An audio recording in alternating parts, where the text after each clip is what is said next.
Today I'd like to dedicate the Short of our Torah in memory of Lord Rabbi Jonathan Sacks, Zichrono Livracha. May his memory be for blessing.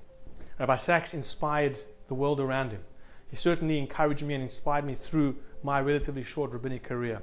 And I have no doubt that his teachings, his talks, his legacy will continue to inspire generations to come. Rabbi Sacks says something so fascinating when it comes to this week's parasha, the parasha of Chayei Sarah.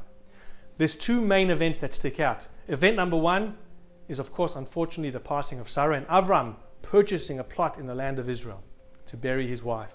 But really the first owning, if you like, of land in Israel. And the second, of course, is Avram looking and assisting his son to find a wife, to find a shidduch.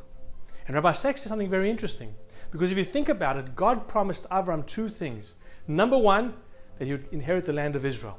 And number two, that he would have generations to come from his son Yitzchak. But at that point, right then and there, in Parashat Chayei Sarah, none of them had been fulfilled.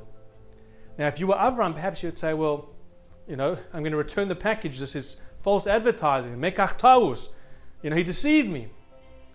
But God and Avram had a special relationship where Abraham understood that God's promise was there to make Abraham act.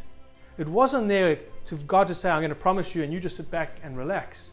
No, God's promise was there to encourage and to inspire Avram to become a partner with God and say, yes, God, you promised me, but now it's my turn to act. God told Abraham, you need to do something about this promise to inherit the land. You need to do something about this promise that your son will now continue and please God, they'll build a Jewish nation to come from him. And Avram does exactly that.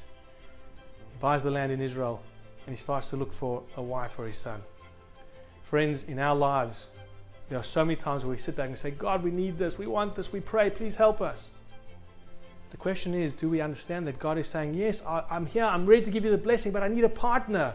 I need you to be there with me. I need you to make the first step, make the first move. Just like Noah, God saved Noah, but who had to build the ark? Noah had to build the ark. So as you think about your life, as you reflect on your own actions, your own progress in life, ask yourself, am I truly trying to be a partner for God's blessing? Or am I sitting back and expecting it all to happen on its own? Let's learn from Abraham. Let's learn from Rabbi Sacks, who certainly took God's blessing, but made sure that he was the conduit to bring it to the world. He didn't just sit back. He was a man of action. He was a true leader. As I said, may his memory always be for blessing. May we continue to be inspired by his teachings. And let us, when God promises, let us make sure that we all act. Shabbat Shalom. Have a wonderful weekend ahead.